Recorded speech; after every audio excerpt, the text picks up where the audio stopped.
All right, welcome back to Bookish Dives. Hey everyone. You know, we love to do these deep dives into some really fascinating books, ones that kind of unpack how the world really works. Yeah, definitely.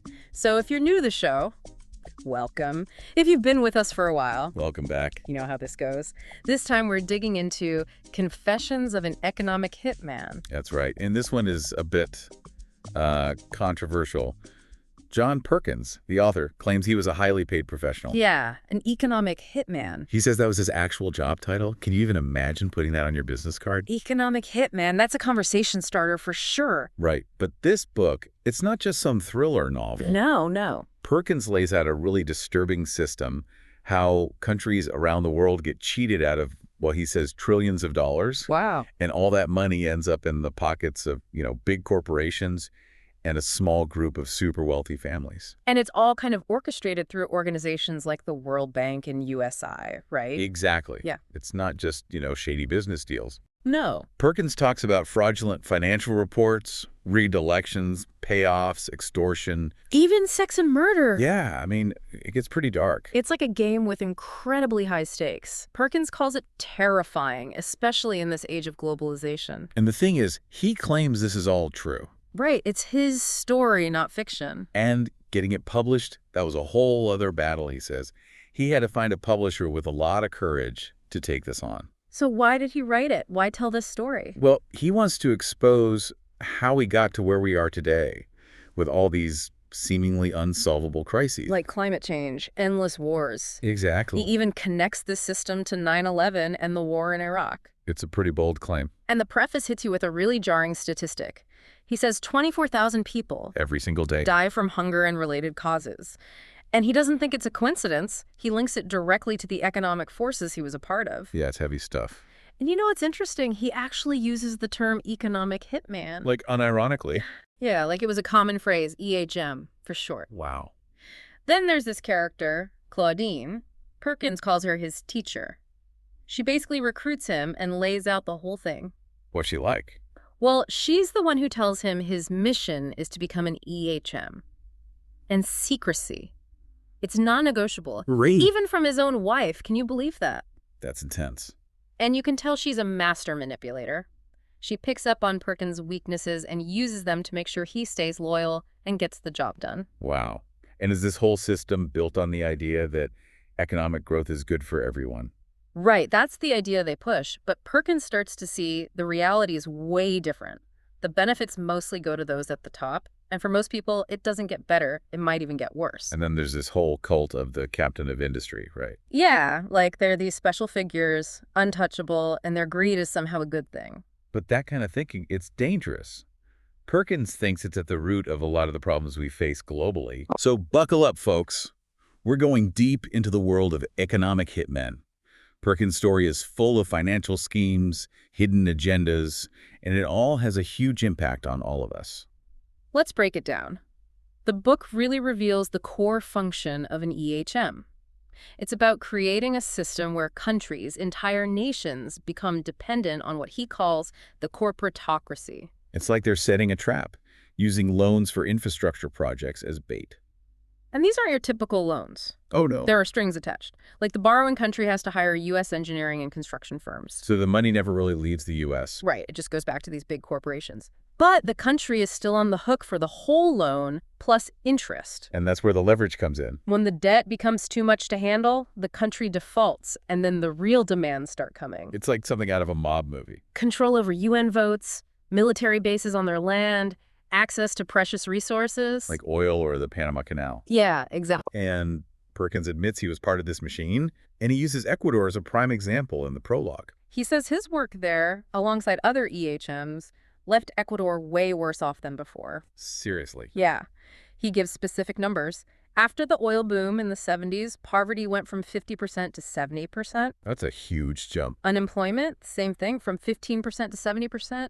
And the national debt, get this, went from $240 million to $16 billion.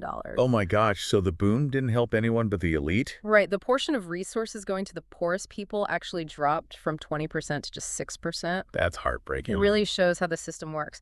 The book also takes you through Perkins's own journey. It all starts with his time in the Peace Corps in Ecuador in the late 60s. So he had some experience with developing countries before all this. Yeah, she lived in the Amazon, worked with the Shuar people. It seems like that planted a seed of empathy in him. Interesting. But then he gets recruited by Maine, a consulting firm in Boston.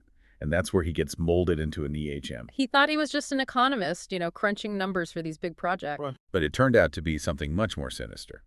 Yeah, Claudine's training basically initiated him into this secret world of economic manipulation. So how did it all play out? Where did they send him?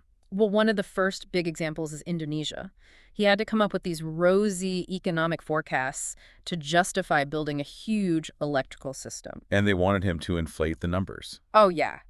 There was a ton of pressure. They were obsessed with stopping Indonesia from going communist. And they needed that electricity for the oil industry. Right, to secure those oil supplies for the next 25 years. It was all connected. But was everyone on board with this? No, there was this guy, Howard Parker, an experienced forecaster who saw right through it. What did he do? Well, he refused to go along with the inflated projections. He thought it was unethical. He even accused Perkins and others of selling their souls to the devil. That's a pretty strong statement. It definitely stuck with Perkins.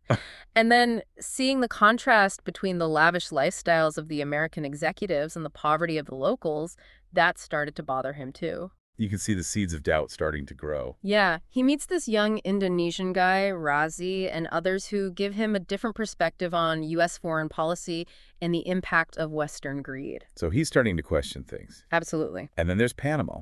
Perkins gets involved with General Omar Torrijos, who's fighting to get control of the canal back from the U.S. Torrijos represents that resistance to the corporatocracy, the fight for national sovereignty. What about Saudi Arabia? Ah, that's where things get really interesting.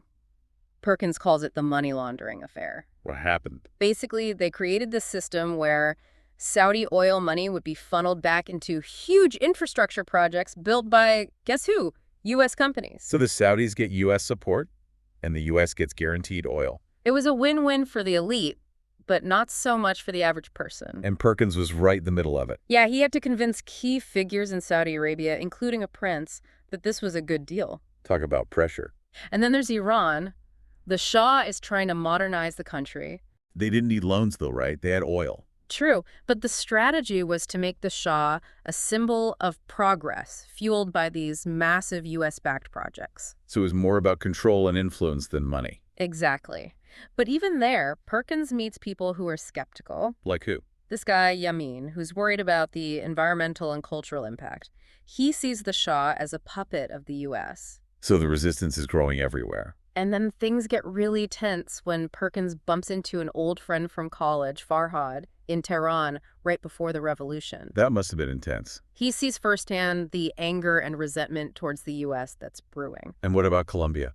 Colombia is more of a classic EHM scenario. The country is dependent on loans, and the focus is on a huge hydroelectric project. So Perkins is back to his old tricks. Sort of, but this time he meets Paula, a woman who's connected to the resistance movement. What's her story? She challenges Perkins' entire worldview. She makes him see the real human cost of his actions. That must have been a wake-up call. It was. He's starting to realize how much he's been lying to himself, how his fabricated resume hides the truth of his work. So what does he do? He resigns from Maine in 1980. It's not a clean break at first. They try to pull him back in, but he's starting to see the light. But is he truly free of this world? That's the question.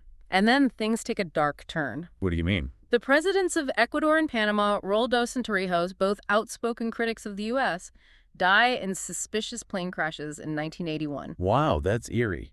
Perkins can't help but think their deaths are connected to their defiance. So he's living with this knowledge, this guilt. Yeah, he tries to find redemption. He gets involved in alternative energy, works with indigenous groups, tries to make a positive difference. But the past is always there. Especially with events like the U.S. invasion of Panama in '89 and then Iraq in 2003. He sees those as a direct consequence of the system he was part of.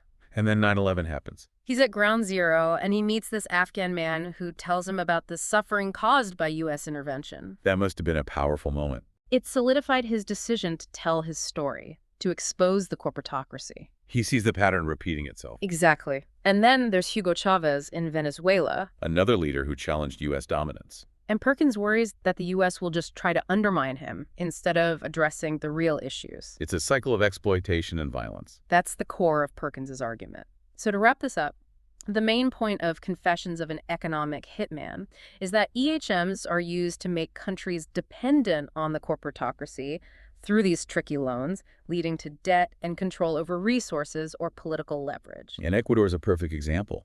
They ended up poorer and deeper in debt despite an oil boom. Right, and Perkins's own journey is central to the story. From Peace Corps volunteer to EHM to, well, where is he now? Trying to expose the system, I guess. But it's clear he's still wrestling with his past. And the book highlights several key countries where these tactics were used. Indonesia, Panama, Saudi Arabia, Iran. It shows the pattern, the global reach of this system.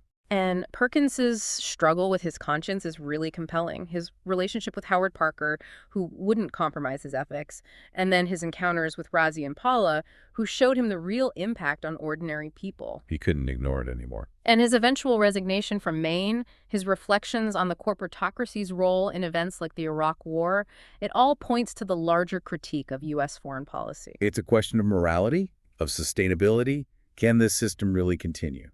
That's the question Perkins leaves us with. And here's our final thought for you today. Take a look around.